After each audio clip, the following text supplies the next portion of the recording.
caamsaa 7 2026 oduu sibuun Turkii kana isin biraan geenya. Manni murtii olaanaa federaalaa Ramaddii Lidataa artistootaa fi tiiktookoroota yakkaa fiinteek investimentiin shakkamaniif mirga wabii akka eegamu murteesse.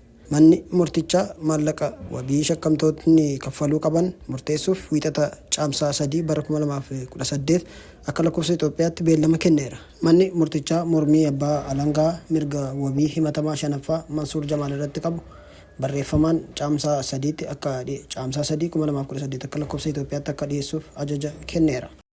Oduu taanuun yaa'ii dhiibbaa uumtoota miidiyaa hawaasaa Afrikaa Finfinneetti eegalame.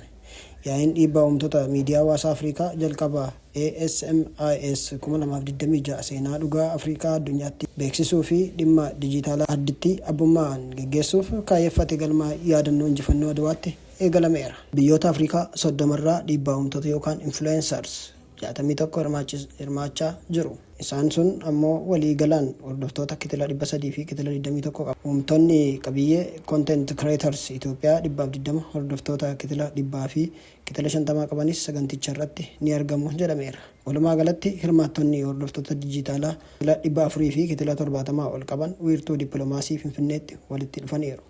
Hirmaattonni sun ogummaa namtolchee yookaan artificial intelligence fayyadamanii qabiyyee uumuudhaan egeree Afrikaa agarsiisuu fi seenaa ardiitti haala dhugaatiin gabaasuuf irratti mari'atu jedhame.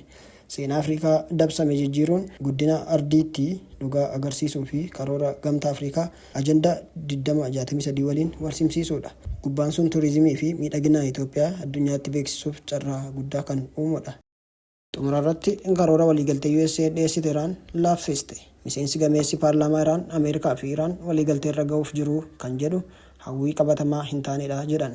Miidiyaan Ameerikaa Exos har'a Ameerikaan Iraan waliin waraana xumuruuf waliigaltee wal hubannoo irra ga'utti dhiyaachuu White House akka amanu miidiyaa USA Exos jedhamu gabaasee ture. Qabxiilee waliigaltee wal hubannoo fuula tokkoo fi qabxiilee 14 jedhameera. Miseensi paarlaamaa Iraanii fi Komishinarri nageenya biyyaalessaa fi imaammata alaa Ibrahim Raizee gabaasa kana keessatti yaada kennaniin USA'n waan waraanaa keessatti argachuu dadhabde marii keessatti argachuu hin dandeessu jedhan. Ergaa isaanii fuula X irratti afaan Persiyaan barreessaniin ammallee qubni keenya qaataa qawwee irraa hin kaane qophii taaneetuma jirraa jedhan. Ameerikaan yoo harka hin kennine yookiin waliigaltee barbaachisaa hin raawwanne Iraan tarkaanfii hadhaawaa keessa deebii hin qabne fudhatti jedhan dabalanii. Dubbii himaan ministeera dhimma alaa Iraan karoora waliigaltee USA dhiyeessitetti yaadaatuma jirraa jechuudhaan eejensii oduu Iraan ISNA irratti yaada dhiyeessaniiru. Ismaa'eel Beegaayi dhimma kanarratti Paakistaan faana yaada wal jijjiiraa jiraachuu ibsan.